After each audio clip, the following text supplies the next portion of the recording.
Yo, what's up everyone? Kyrios here, and today we're going to go over support points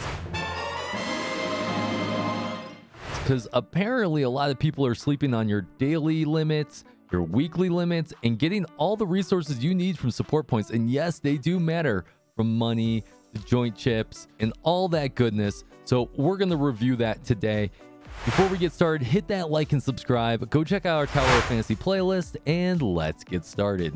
Hey guys, welcome on in. So I want to go over the shop first, just real quick, before we get into the points and how you can see how many points you have and stuff like that. So if you go to the shop, you know you have all that crystal dust store, weapon store, matrix store, crew store. One of the ones you do have is support points. Now you may have been sleeping on this one, mainly because it doesn't have the best stuff, but it technically does have some of the best stuff.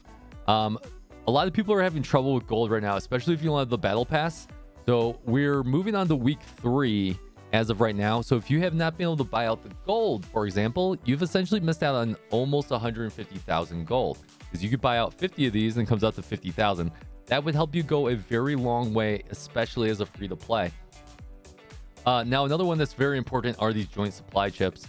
Now, I only have 37 of these, but you do want to save as many of these as humanly possible.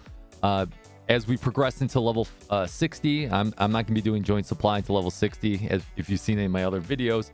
But as we progress into that, the gold gear drop rate is actually really low.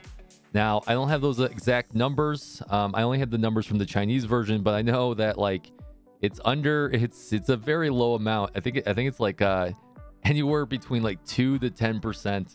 I'll try and find those details in another video as we cover joint operation. But these joint chips allow you to double your chance of all 3 chests when you enter them. So these are very important that you save them till you get to the higher tiers when those percentages go up. So you really want to be banking those now.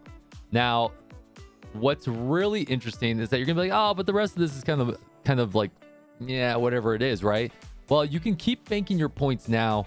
And if I'm going to flash on screen some of the screenshots of some of the weapons I have to level all the way to 160, you actually end up buying like rock core and mag core and ice core, because you need to start merging those together to get to those purples.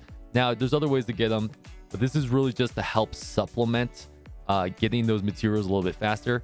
And then actually leveling up all your vehicles, getting some of the materials from here will be really good. But you can see that you can get them from world bosses and a few other places as well.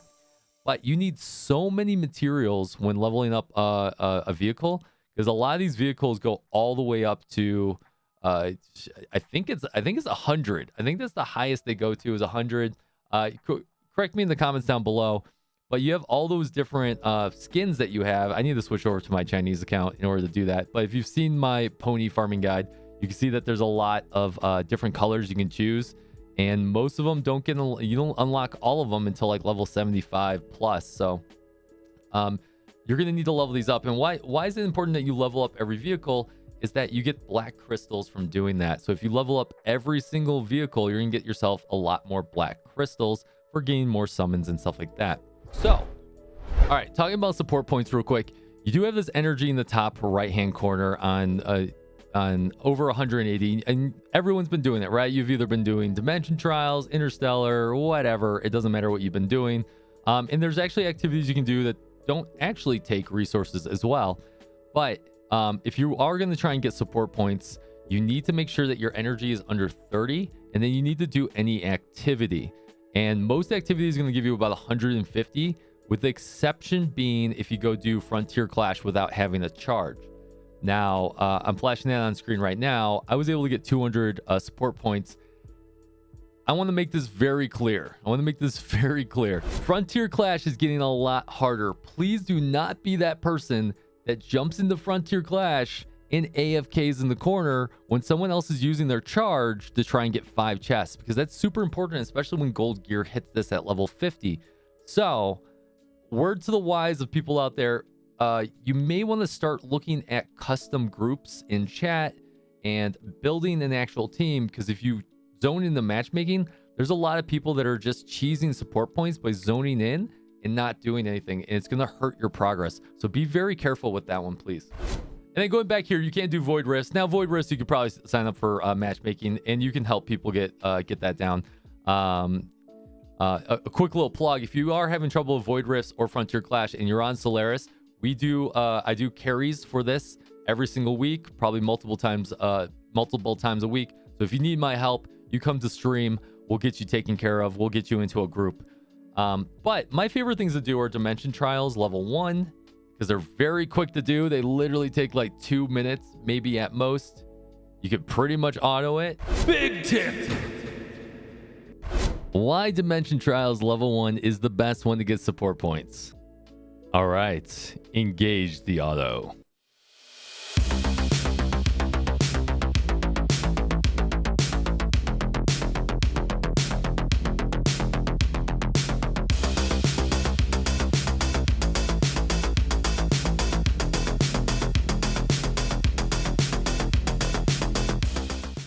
Oh, baby. And I actually like doing joint operation level 1. Now, remember, when you sign up for joint operation, it's going to ask you don't have any vitality. You can go ahead and hit continue, and you can hit that match button. It's going to ask you again, but make sure you do not use any energy on joint operation or the low level dimension trials. You're going to zone in. You're going to help the team out. At the end, you're going to get 150 points. Now, how many points can I get a day, Kyrios? Well, there's an easy way to tell.